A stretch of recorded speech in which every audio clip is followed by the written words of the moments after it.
Hello everyone, my name is Rivayir. I hope all of you are doing well. This is a money making guide for new players in order to show them how to make some money in lower levels. So let's dive right into it.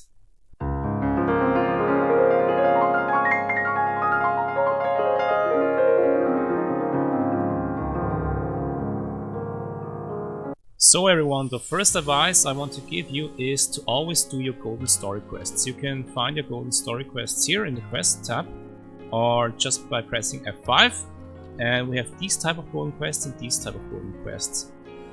Those not only yield a sizable amount of silver if you all do them, but actually help you progress in the story and give you a lot of rewards in-game. Not only equipment, but stat points, stat reset potions, and other goodies as well. So it makes a lot of sense to actually do those quests. They're not that tedious, they're not a plethora of them. You can avoid the blue and the green quests for now, otherwise you will probably go crazy questing. If you just focus on doing the golden quests, you will have a very comfortable experience playing Tree of Savior. And another thing I wanted to note here is that starting around level 300, even the story boss fights will give you a lot of silver, and it's not unusual that you get 1 million silver per killed story boss. And those story bosses appear semi-frequently, so you can actually get a sizable amount of money this way. I would estimate the pure silver you can get this way is between, let's say, 10 to 12 million silver until like, let's say level 400. That's just a rough estimate in order to give you an idea how powerful of a tool this can be.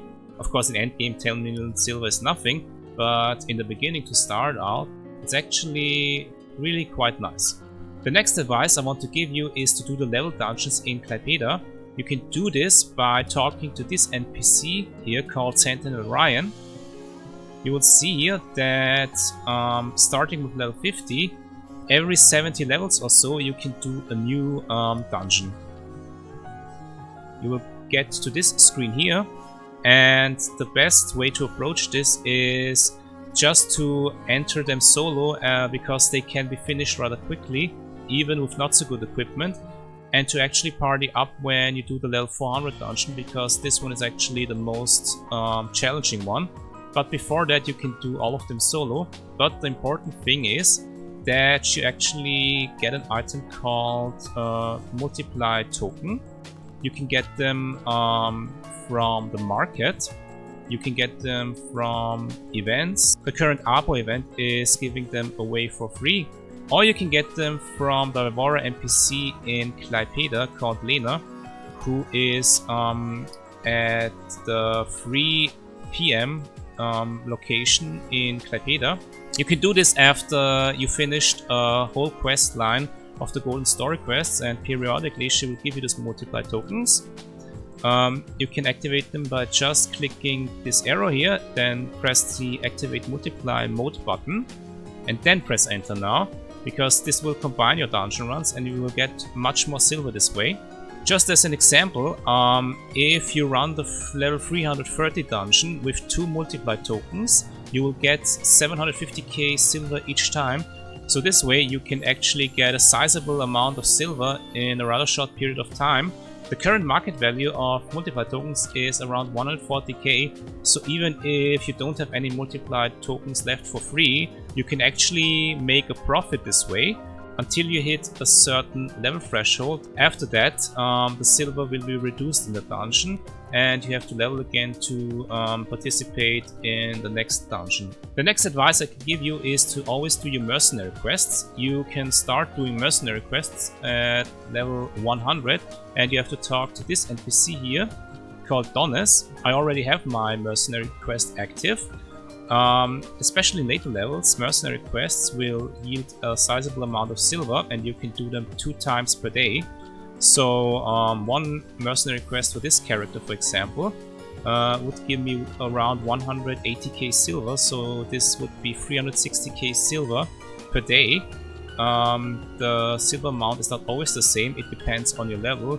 So if you start doing them at level 100, the silver will of course be a bit lower. But if you do them diligently every day, the silver actually adds up quite nicely, and it's actually quite easy to kill 150 monsters in a certain map in a short amount of time. My next advice to you would be to actually farm popular skill gems. Monsters have a very low chance of dropping skill gems, which increase the levels of any skill by 1. If you go to the market into the gem section, which I have open right now, you can see here that actually even skills you can get early on have skill gems that sell for a great amount of money. Those skill gems have a drop rate of 0.02%, so it's not actually something that drops quite often. But if you choose an AoE class as your first class choice, you can actually start farming those gems quite early. But if you get tired of it, I would advise you just to move on to the next area and maybe try your luck there. I will leave a link in the description where you can actually look up all the locations of the gems and which monsters drop them, because recently the skill gems have been renamed to show the actual skill names and not the monster names anymore. So it's a bit harder to find out for new players which monsters drop which skill gems. But you can actually always go to the market and see which are the most popular ones. I would advise you to go for skill gems that increase the skill levels of support skills and popular attack skills. These are the most popular ones, as you will see when you look through the list here. Not all skill gems are available from monster drops. The newest skill gems for the newest classes and skills are only available through an instance dungeon in the later levels, around level 420 or so. So please keep that in mind, but there are enough low-level monsters that drop really valuable skill gems. This is actually a very viable way to make a lot of money in a short amount of time if you're into the farming game. The next tip I can give you is to actually do field farming in very dense maps. The further you progress in your story quests, the golden ones I explained earlier, the more you will notice that some maps have much more mob density than others. These include maps such as Demon Prison 2 or Tenet Church, for example, but you will notice this yourself as you go through the game. The important thing about this tip is to note that you should actually choose an AoE class as your first class selection after reaching class level 15 with your base class. These include classes like Barbarian, Doppelsurgeon, Blossom Blader, Elementalist, Berserker, Assassin, Rangda or Exorcist, for example. This will actually make it much easier for you to farm the field map, since those classes have a lot of AoE spells. Field farming this way can actually net you a few additional millions of silver into your pocket, so this shouldn't be underestimated in my opinion. So just try to focus a little bit on farming on the side in order to make more money until the end game. My next advice to you is to do your challenge modes. You can start doing challenge modes at level 100. Of course, if you do challenge modes exactly at the start of level 100, those challenge modes will not be very rewarding in the silver department. Only later on, around level 300, every challenge mode run that you do solo until level 5 will give you around 800k silver.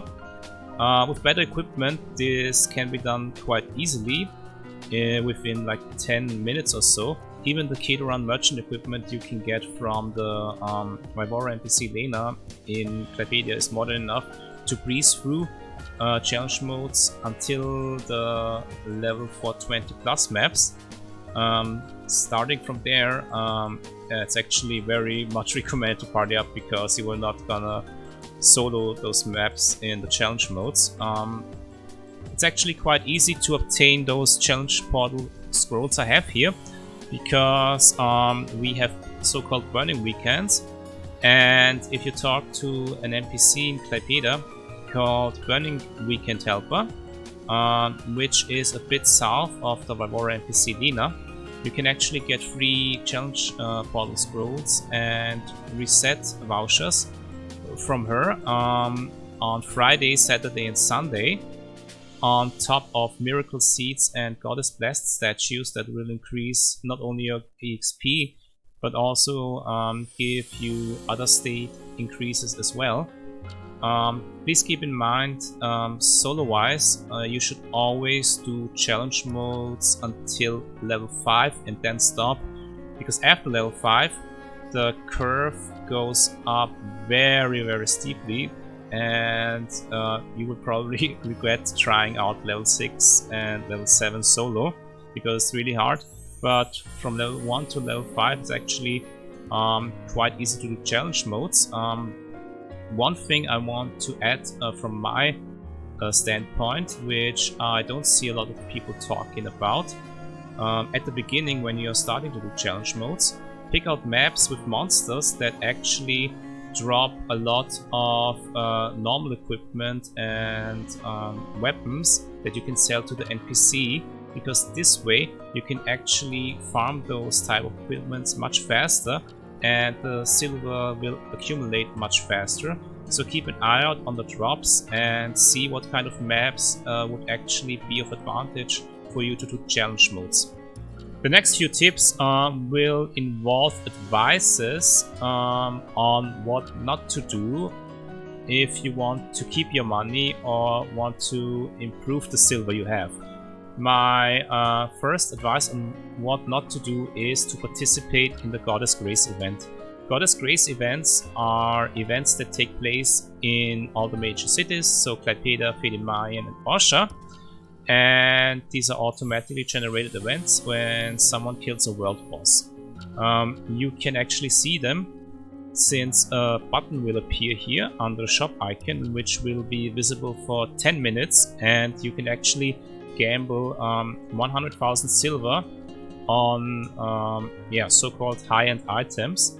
But in reality, 98% of the time or so, you will actually get the lower level rewards, which are 100 attribute points and so forth.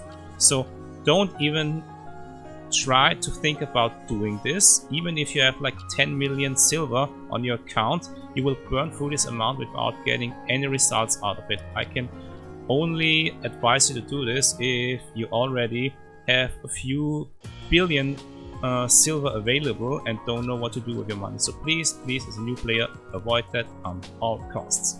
The next advice I can give to you is do not identify unidentified gear until you reach the 6 highest level maps in Tree of Savior, because it's just not worth it. I'm talking about